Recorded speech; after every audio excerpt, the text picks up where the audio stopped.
Yo, what's going on, guys? Mush back at it with another video. In this video, I want to take a look at some of the new Steam game releases coming this week.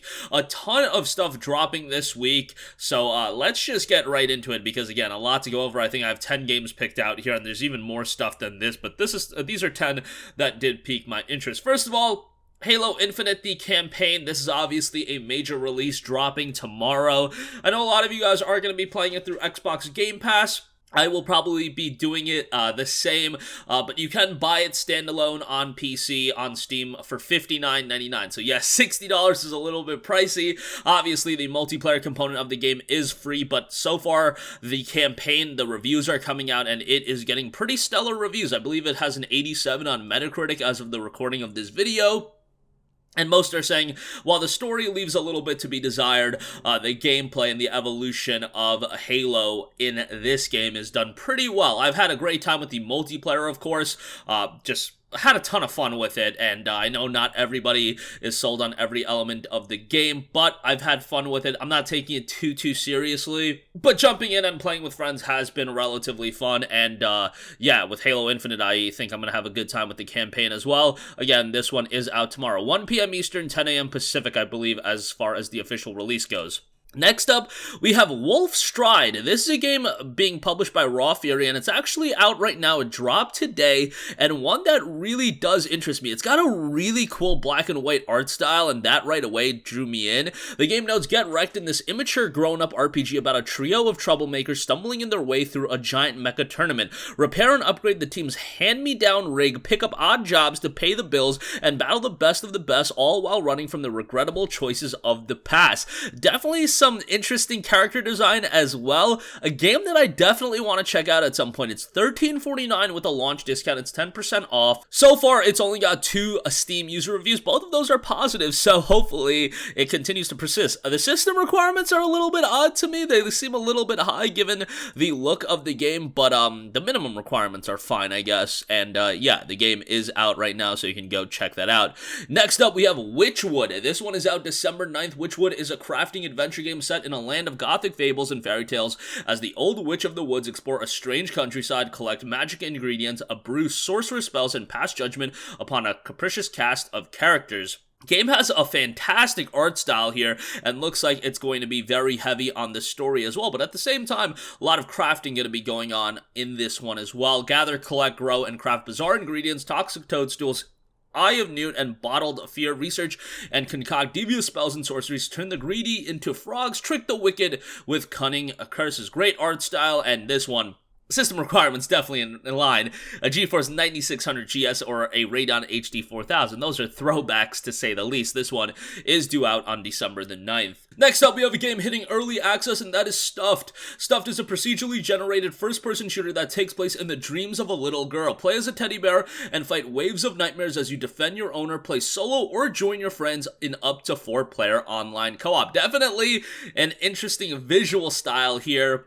I'm not going to say it's like a technical juggernaut or anything like that, but definitely a pretty unique look to say the least. Stuffed is a procedurally generated FPS, defend your owner's bedroom, and defeat a variety of nightmares in endless waves. Earn points from defeating nightmares and use them to unlock new map areas and weapons. Defeat the nightmare boss at the end of each night. Fully procedural maps, unique weapons, level up your bear, customize your bear on top of that.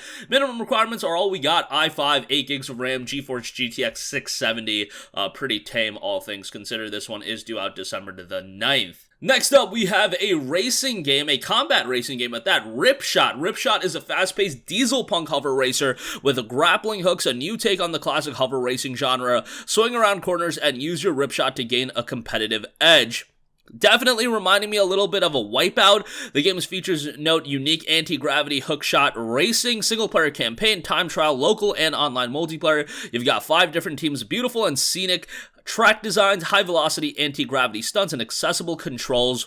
A game that does have controller support as well. Originally, Ripshots were used for mining crews to navigate through treacherous territory. After the war, these vehicles were repurposed by scavengers who brought the machines back to life and gambled heavily on a new and extremely dangerous anti-gravity hookshot-infused racing series. Teams were then formed. Ripshot is scheduled for release on December the 10th. If you're a fan of racing games and arcade racers, this is definitely one to keep on your wish list.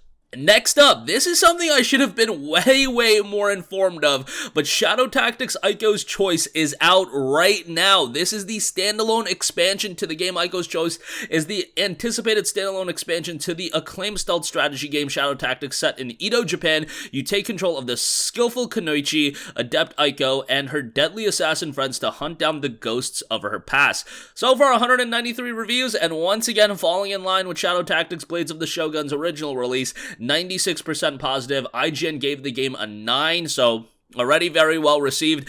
Shadow Tactics Blades of the Shogun, the base game, is available for $4 right now, so if you haven't played that, go back and check that out. That game is awesome as a strategy tactics games, and those games aren't really my cup of tea all the time, but I really enjoyed this one. Love the setting. The visuals hold up pretty well.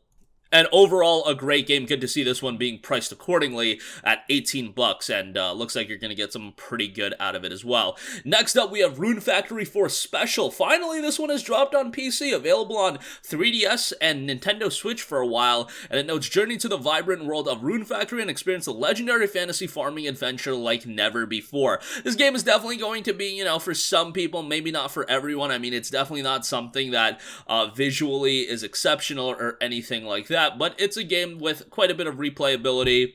Historically, grow crops, raise monsters, catch fish, cook up tasty dishes, and craft powerful equipment. Live your life however you choose. Adventure awaits. Expand your social circle. Live happily ever after, and more content than ever.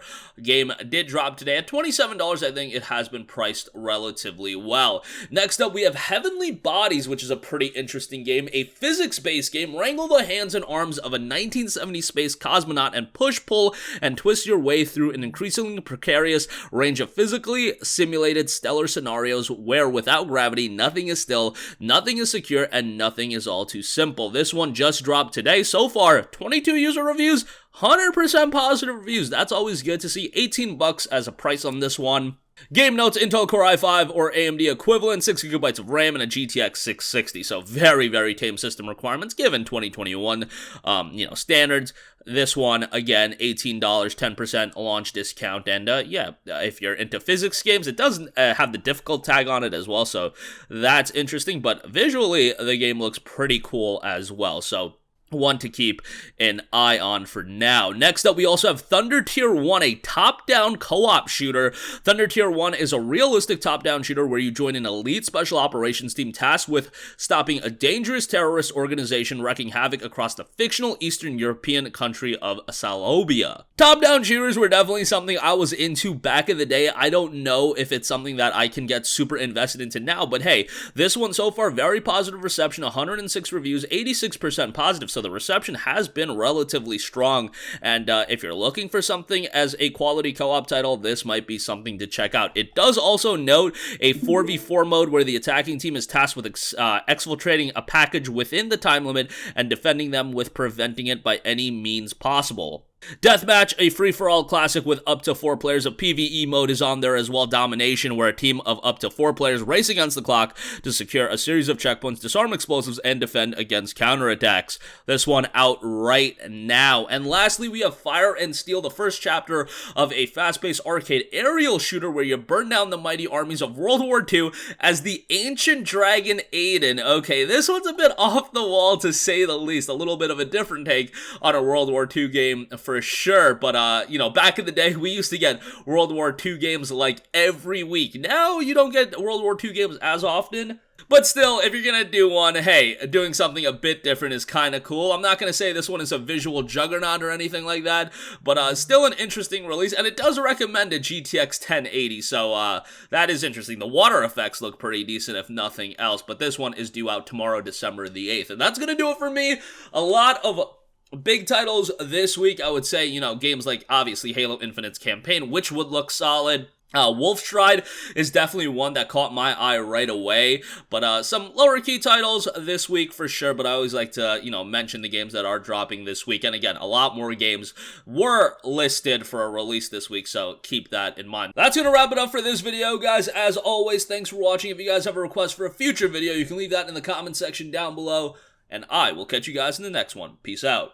Hey, what's going on, guys? Mush here again. Hope you enjoyed the video. As you guys might know, YouTube's notification system is sometimes a little bit wonky, even if you're subscribed to the channel. Maybe you're not abundantly aware that I uploaded a video. To remedy that situation, make sure you hit the bell notification button. This way, whenever I upload a new video, and I try to upload as consistently as possible, you will be notified directly of the upload, and you can watch it as soon as it goes live. I would really appreciate if you guys hit that button so you can stay up to date with all of the content I'm posting. But as always, guys, thanks for watching, and I'll catch you guys in the next one. Peace out.